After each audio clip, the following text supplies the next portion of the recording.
My name is David. I'm 29, and until last year, I thought I understood what family meant, not the Hallmark card version, but the kind you build your life around, even if it means carrying more than your share of the weight. I've always been the quiet one, the responsible son, the one who sends flowers on birthdays and picks up the slack when nobody else even notices there is slack. But I didn't grow up thinking I'd be the backbone of a family that constantly made me feel like I was disposable. That part happened slowly, almost quietly, like right under the floorboards you don't see until it all caves in. Growing up, I was the middle child. My older brother, Nathan, was the golden boy, varsity football, charming, always with a crowd around him. My younger sister, Sophie, was the princess from the moment she was born. And me, I was the one who got B-plus grades and was told I wasn't living up to my potential. I didn't mind, really. I kept my head down, got a scholarship, moved out, and eventually started my own small IT firm that, by some miracle, took off after 3 grueling years of ramen, 16-hour days, and getting ghosted by every investor I pitched. 2. The funny thing is, when I was struggling, they were silent. But when the money came in, that's when I became family again. My dad asked if I could help cover the remainder of Nathan's car payments, just until he gets promoted. Then came Sophie's private college tuition, only because the financial aid didn't cover enough. My mom needed help with the roof repairs, then the heating system, then the kitchen remodel she always dreamed of. And just like that, I was paying for 3 households and still getting texts like, "Can you Venmo me for the groceries?"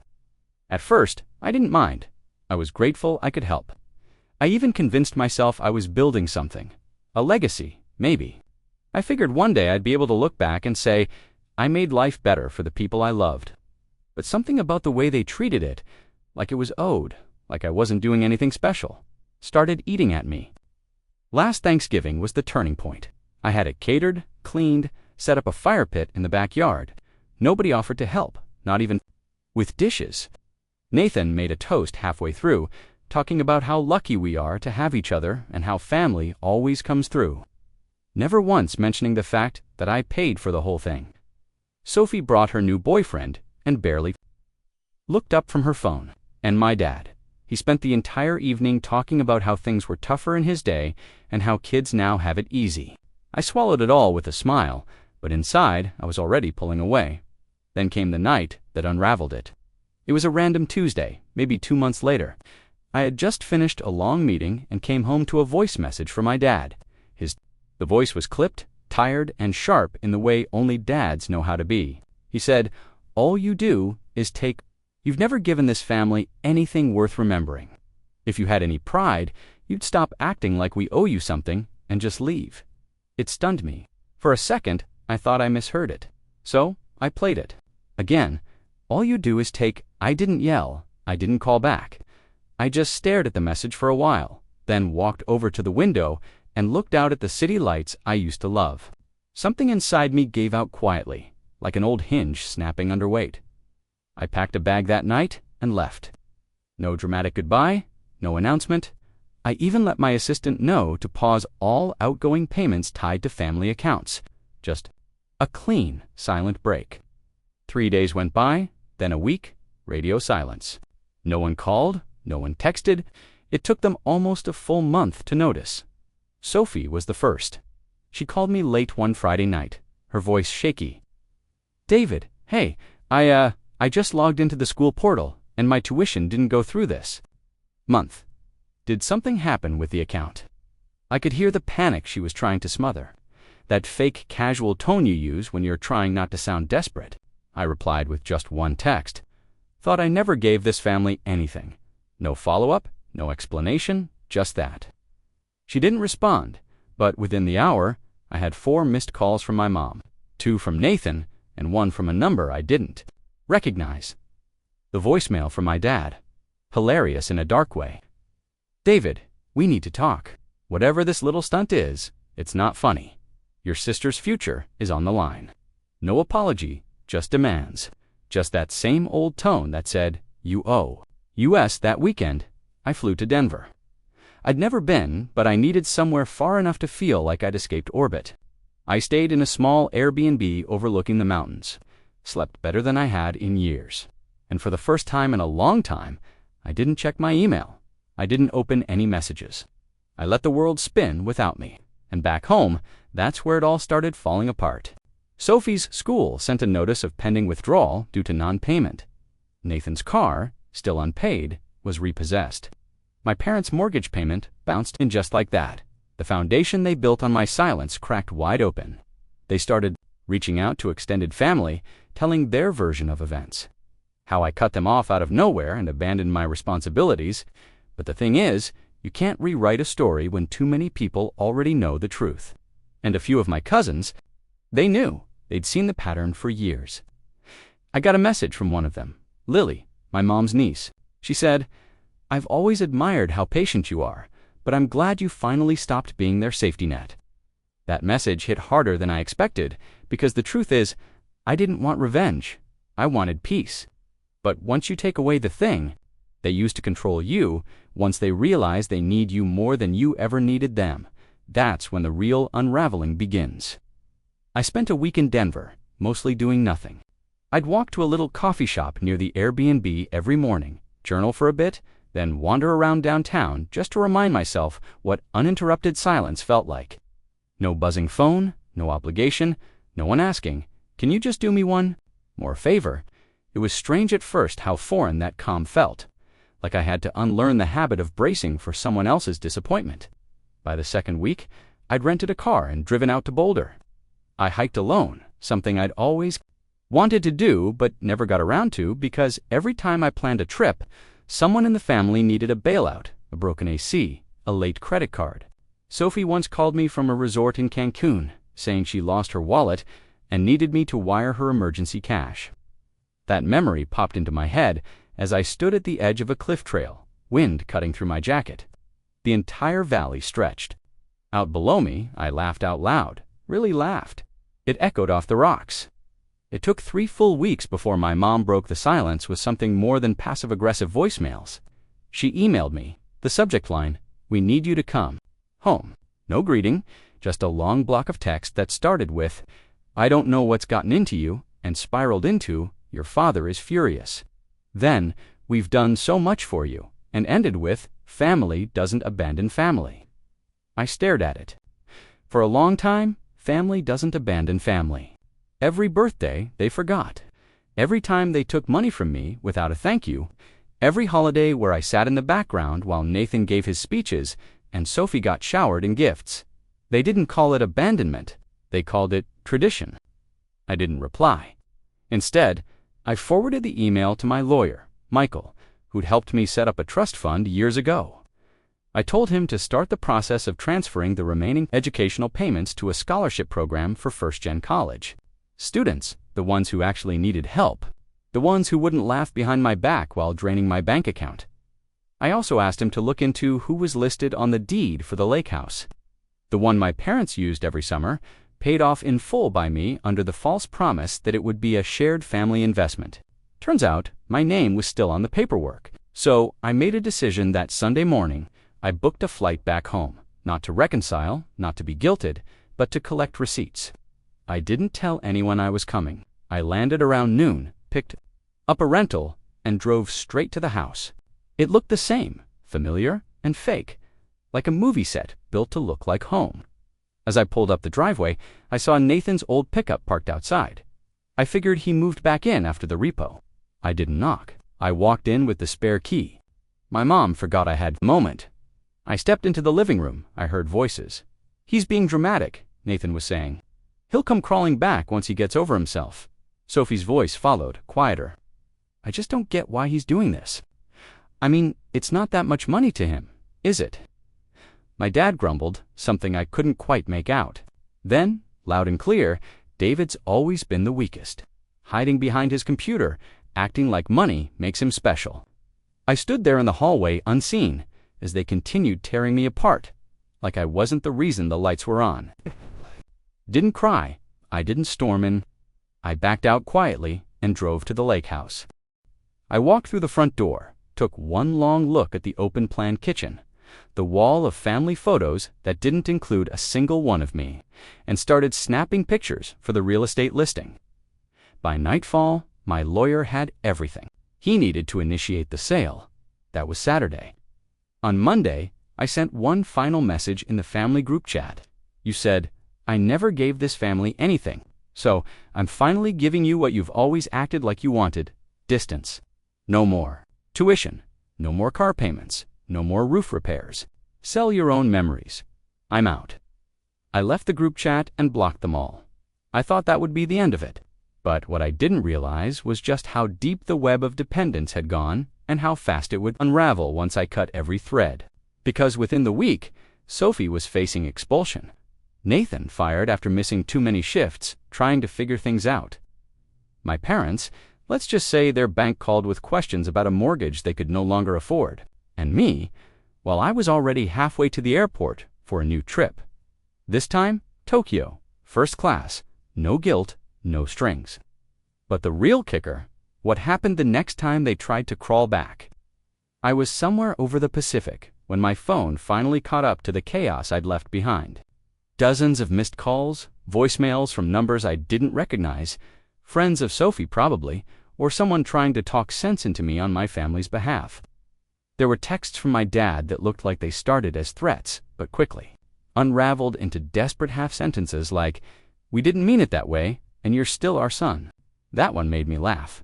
I didn't listen to a single voicemail, didn't open any of the attachments. I just watched the notifications stack up like a silent slideshow of panic. It's funny how people who say, "You've never given anything suddenly," remember exactly how much you gave once it's gone.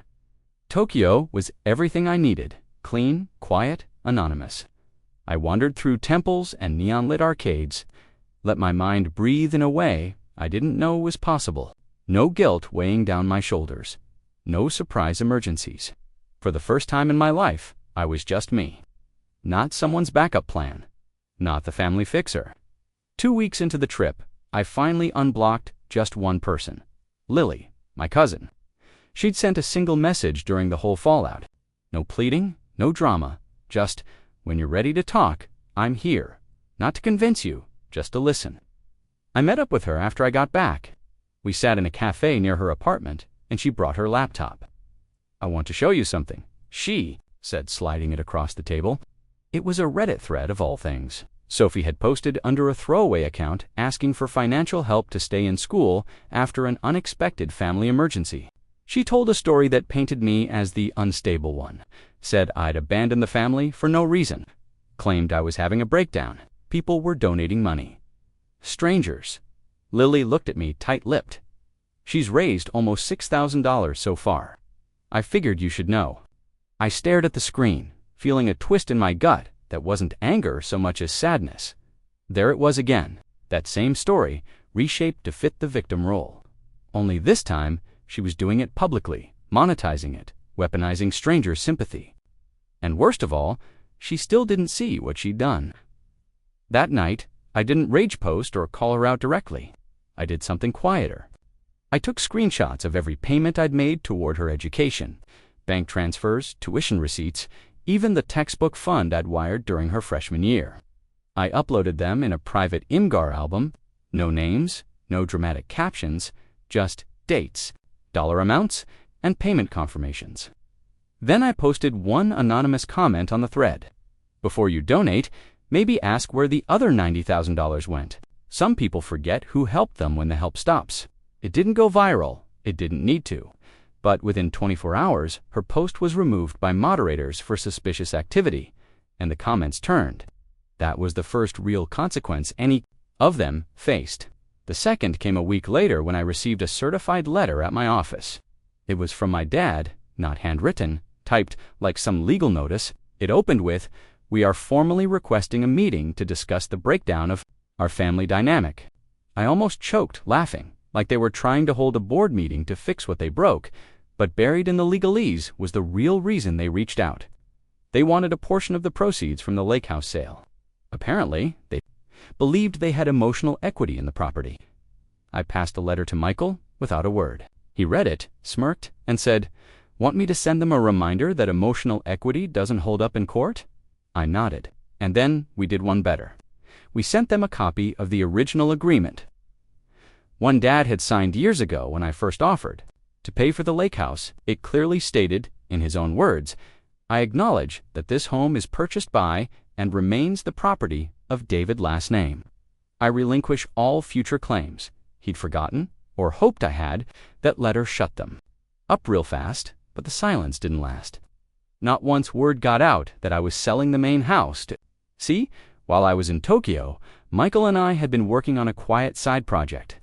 Turns out, years ago, I'd loaned my parents a large sum under a verbal agreement when they couldn't keep up with the mortgage. They'd never paid me back. Michael tracked every deposit, compiled every wire transfer, and we filed a lien on the house. They now owed me well over $80,000, which meant I could legally force a sale. Lily called me that night. "David, they're panicking. Your mom called mine in tears. Your dad's threatening to go on social media," I sighed. "Let him. I've got receipts. Let's see who wins that PR war."